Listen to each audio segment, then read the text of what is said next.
The Celebrated Jumping Frog of Calaveras County, by Mark Twain. In compliance with the request of a friend of mine who wrote me from the East, I called on good-natured, garrulous old Simon Wheeler, and inquired after my friend's friend, Leonidas W. Smiley, as requested to do, and I hereunto append the result.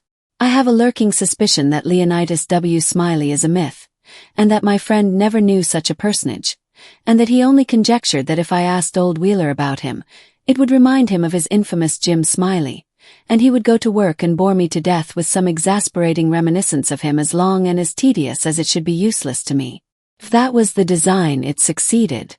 I found Simon Wheeler dozing comfortably by the barroom stove of the dilapidated tavern in the decayed mining camp of Angels, and I noticed that he was fat and bald-headed, and had an expression of winning gentleness and simplicity upon his tranquil countenance.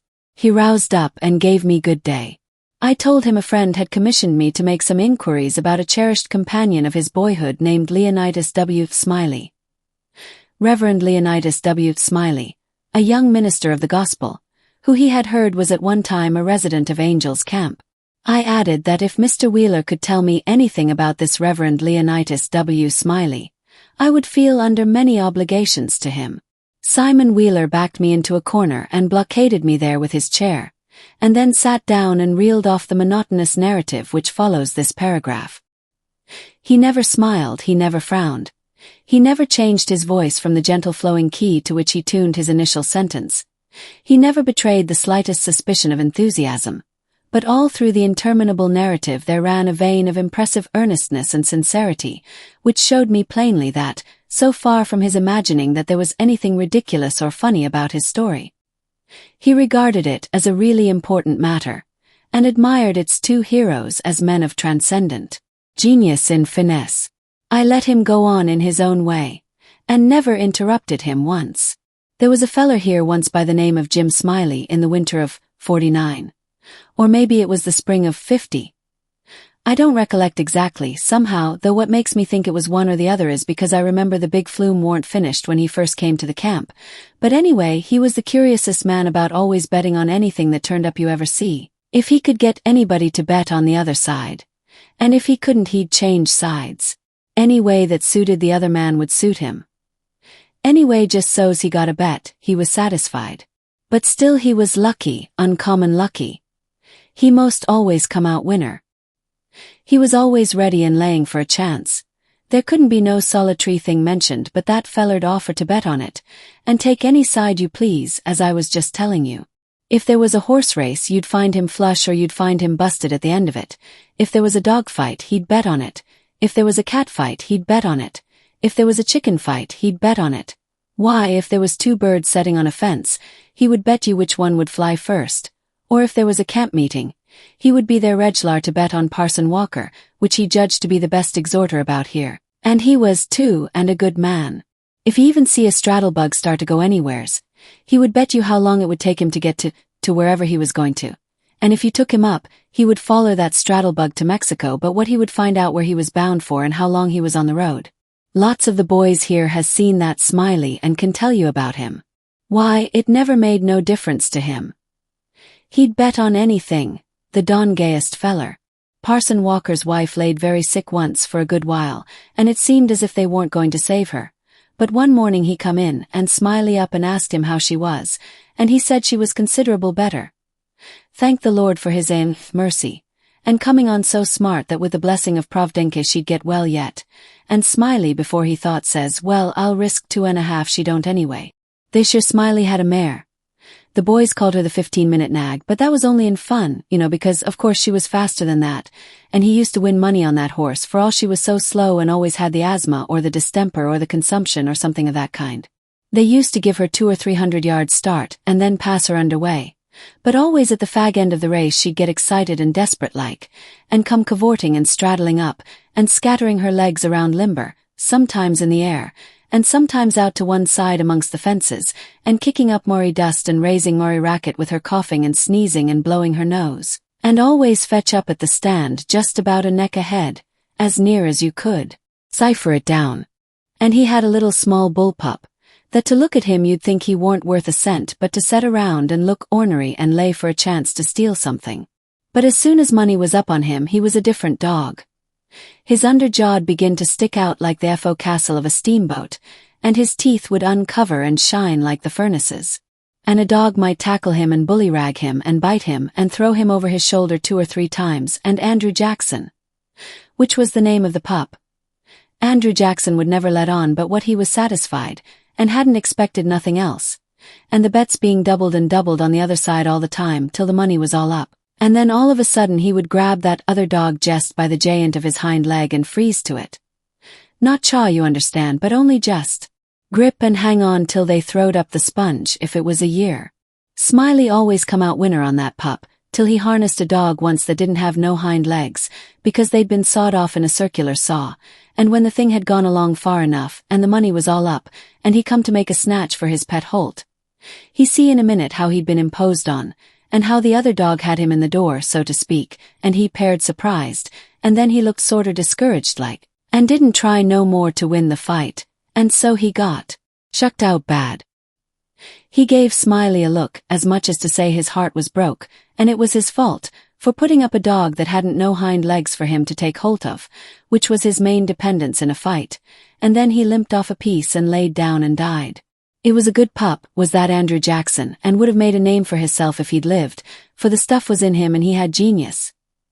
I know it because he hadn't no opportunities to speak of, and it don't stand to reason that a dog could make such a fight as he could under them circumstances if he hadn't no talent. It always makes me feel sorry when I think of that last fight of his and the way it turned out. Well, this year Smiley had rat terriers and chicken cocks and tomcats and all of them kind of things, till you couldn't rest, and you couldn't fetch nothing for him to bet on but he'd match you.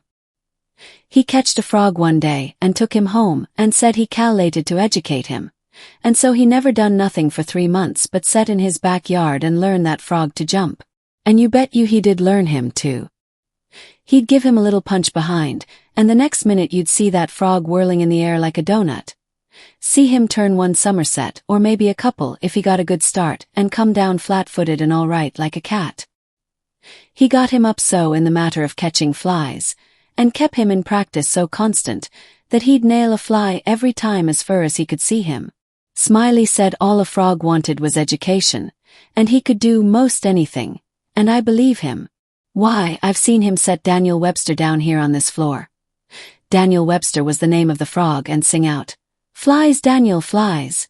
And quicker'n you could wink he'd spring straight up and snake a fly off in the counter there, and flop down on the floor agin as solid as a gob of mud, and fall to scratching the side of his head with his hind foot as indifferent as if he hadn't no idea he'd been doin' any more'n any frog might do. You never see a frog so modest and straightfor'ard as he was, for all he was so gifted, and when it come to fair and square jumping on a dead level, he could get over more ground at one straddle than any animal of his breed you ever see. Jumping on a dead level was his strong suit, you understand, and when it come to that, Smiley would ante up money on him as long as he had a red. Smiley was monstrous proud of his frog, and well he might be, for fellers that had travelled and been everywheres, all said he laid over any frog that ever they see. Well, Smiley kept the beast in a little lattice box, and he used to fetch him downtown sometimes and lay for a bet. One day a feller, a stranger in the camp, he was, come across him with his box and says, "What might be that you've got in the box?" And Smiley says, sorter indifferent like, "It might be a parrot or it might be a canary maybe, but it ain't, it's only just a frog." And the feller took it and looked at it careful and turned it round this way and that and says, "Hums 'tis. Well, what's he good for?" "Well," Smiley says, easy and careless, "he's good enough for one thing, I should judge. He can out-jump any frog in Calaveras County." The feller took the box again and took another long particular look and give it back to Smiley and says very deliberate, "Well," he says, "I don't see no pin is about that frog that's any better'n any other frog." "Maybe you don't," Smiley says. "Maybe you understand frogs and maybe you don't understand 'em. Maybe you've had experience and maybe you ain't only a amateur as it were.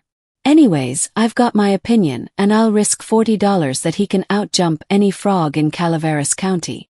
And the feller studied a minute and then says kinder sad like, "Well, I'm only a stranger here and I ain't got no frog, but if I had a frog I'd bet you."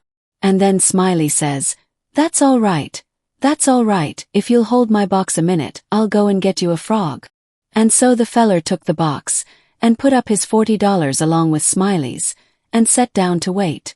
So he sat there a good while thinking and thinking to hisself, and then he got the frog out and prized his mouth open and took a teaspoon and filled him full of quail shot. Filled him pretty near up to his chin, and set him on the floor. Smiley he went to the swamp and slopped around in the mud for a long time, and finally he catched a frog and fetched him in and give him to this feller and says, "Now, if you're ready, set him alongside of Daniel, with his forepaws just even with Daniel's, and I'll give the word." Then he says, "1 to 3 git," and him and the feller touched up the frogs from behind, and the new frog hopped off lively, but Daniel give a heave and hissed it up his shoulders, so like a Frenchman, but it warn't no use. He couldn't budge. He was planted as solid as a church, and he couldn't no more stir than if he was anchored out. Smiley was a good deal surprised, and he was disgusted too, but he didn't have no idea what the matter was, of course. The feller took the money and started away, and when he was going out at the door, he sorter jerked his thumb over his shoulder, so, at Daniel, and says again very deliberate, "Well," he says, "I don't see no pin is about that frog that's any better'n any other frog." Smiley he stood scratching his head and looking down at Daniel a long time, and at last says, "I do wonder what in the nation that frog throwed off for. I wonder if there ain't something the matter with him. He 'pears to look mighty baggy somehow." And he catched Daniel up by the nape of the neck and hefted him and says, "Why blame my cats if he don't weigh 5 pounds? And turned him upside down and he belched out a double handful of shot. And then he see how it was, and he was the maddest man. He set the frog down and took out after that feller, but he never catched him. And here Simon Wheeler heard his name called from the front yard, and got up to see what was wanted. And turning to me as he moved away, he said, "Just set where you are, stranger, and rest easy. I ain't going to be gone a second." But, by your leave, I did not think that a continuation of the history of the enterprising vagabond Jim Smiley would be likely to afford me much information concerning the Reverend Leonidas W. Smiley, and so I started away. At the door I met the sociable Wheeler returning, and he buttonholed me and recommenced. "Well, this year Smiley had a yaller, one-eyed cow that didn't have no tail, only just a short stump like a bananer and dash. However, lacking both time and inclination, I did not wait to hear about the afflicted cow, but took my leave." The end.